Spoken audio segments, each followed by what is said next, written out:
લોકોએ લોકોને બળવાવાનું કામ કર્યું છે, લોકોને ડરાવવાનું કામ કર્યું છે. આજે આખા ગુજરાતમાં ભયનું વાતાવરણ છે. છેલ્લા 10 વર્ષની અંદર અમે રાજનીતિની આ ટોપી લઈ રાજનીતિનો ઝંડો લઈને ગુજરાતમાં ફરીએ છીએ.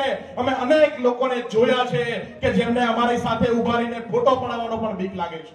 લોકો ડરે છે કે સરકાર બેઠેલી જે સત્તામાં બેઠેલા લોકો છે એ કિન્નાખોર લોકો છે, સત્તામાં બેઠેલા લોકો છે એમને નુકસાન પહોંચાડશે એવા ડર અને ભયનું વાતાવરણ ગુજરાતમાં છે.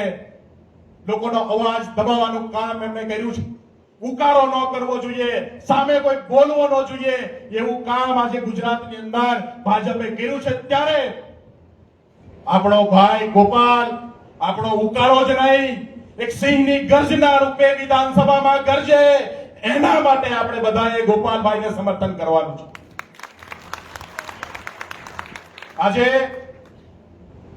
વિસાવદરની અંદર ભાજપે એક એવા વ્યક્તિને ટિકિટ આપી છે કે જે પહેલેથી જ ખૂબ જ મોટો ભ્રષ્ટાચારી, ખેડૂતોની બેંક ડૂબાડનાર, ટેકાના ભાવની ખરીદીમાં ભ્રષ્ટાચાર કરનાર, ડેરીઓમાં ભ્રષ્ટાચાર કરનાર ધારાસભ્ય નહીં હોવા છતાં જેમણે એટલો ભ્રષ્ટાચાર કર્યો છે કે જેમને આજે જો ધારાસભ્ય બને તો એ ભ્રષ્ટાચાર ઓછો થવાને બદલે વધવાનો છે.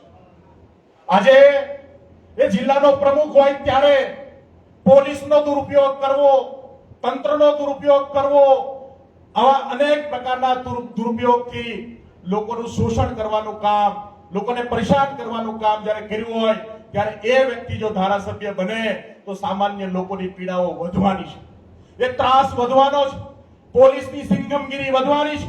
એની સામે આજે વિસાવદરના લોકો જાણે છે કે જો ગોપાલભાઈને અહીંથી ધારાસભ્ય બનાવ્યા તો આ તમામ લોકો, આ તમામ જેમને સત્તાનો નશો છે એને બધાને ઠેકાણે પાડવાનું કામ થવાનું છે.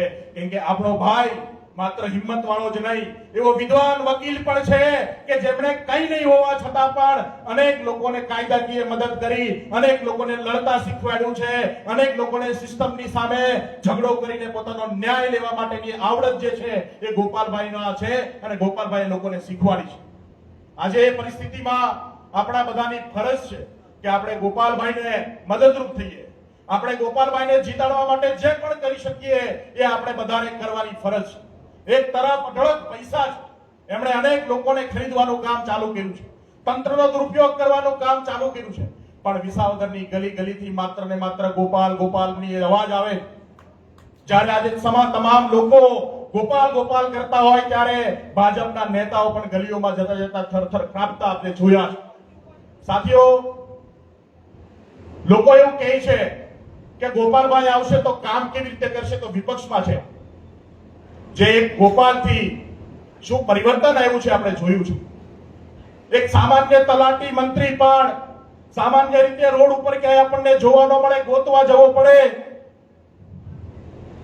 એક GJ5 RQ 9254 નગરની વેન્યુ છે પાર્કિંગમાં, જેમની પણ હોય એમની વિનંતી કે જે અડચણરૂપ છે.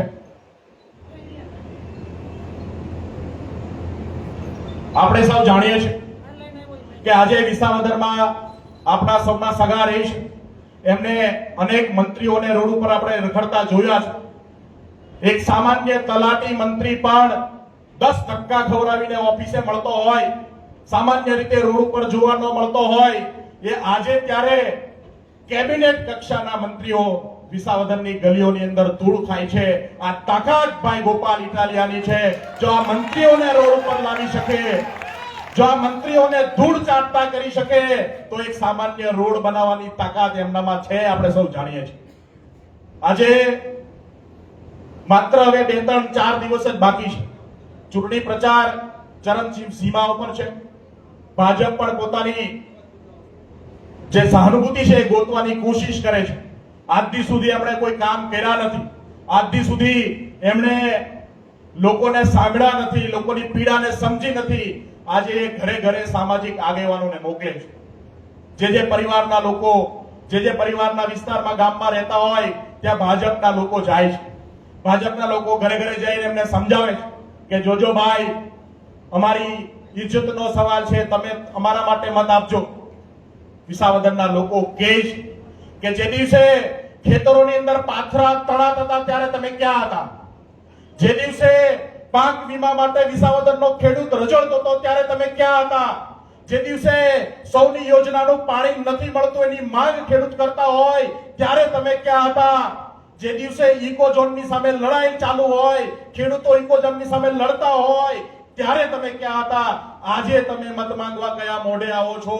આજે તક મળી છે આપણને સૌને એ સત્તામાં બેઠેલા લોકોને કહેવાની કે જ્યારે જ્યારે પણ તમે આ વેદનાઓ યાતનાઓ વધારશો ત્યારે ત્યારે પણ તમારે સાંભળવું પડશે, ત્યારે ત્યારે ગોપાલ ઇટાલિયા જેવો વ્યક્તિ આવશે અને પરિવર્તન લાવવાનું કામ કરશે.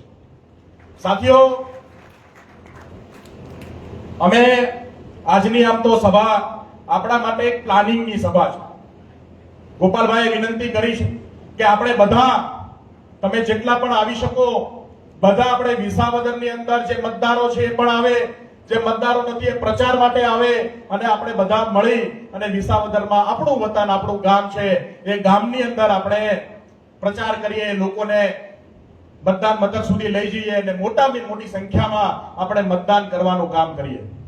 સાથીઓ, મોટા ભાગના લોકો આ વિસાવદર વિધાનસભાના બહુ મોટી સંખ્યામાં મતદારો સુરત, અમદાવાદ, જૂનાગઢ, રાજકોટની અંદર રહે છે. આપણે જો મતદાન કરવા નહીં જઈએ તો મતદાનની ટકાવારી ઓછી થવાની છે અને જો આપણે મતદાન કરવા જઈશું તો આપણે મતદાન પણ વધારી શકીશું અને ગોપાલભાઈને મદદરૂપ પણ થઈ શકવાના છે.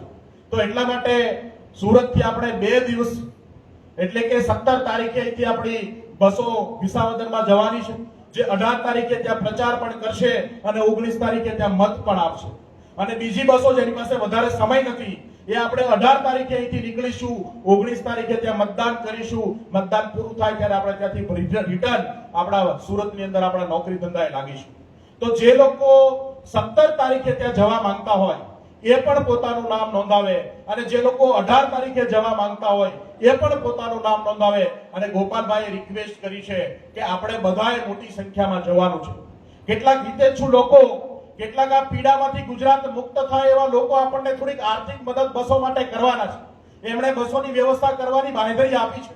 તો તમે જેટલા પણ લોકો આવતા હોય, જેટલા પણ આવવા માંગતા હોય, આપણે બધાએ ભાઈ ગોપાલભાઈને જીતાડવા માટે વિસાવદર જવાનું છે.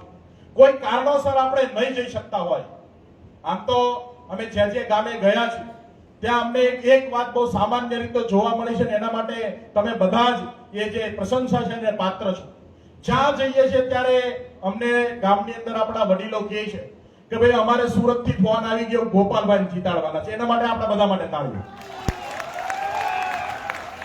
સુરતના લોકોએ ખૂબ જ મોટા પ્રમાણમાં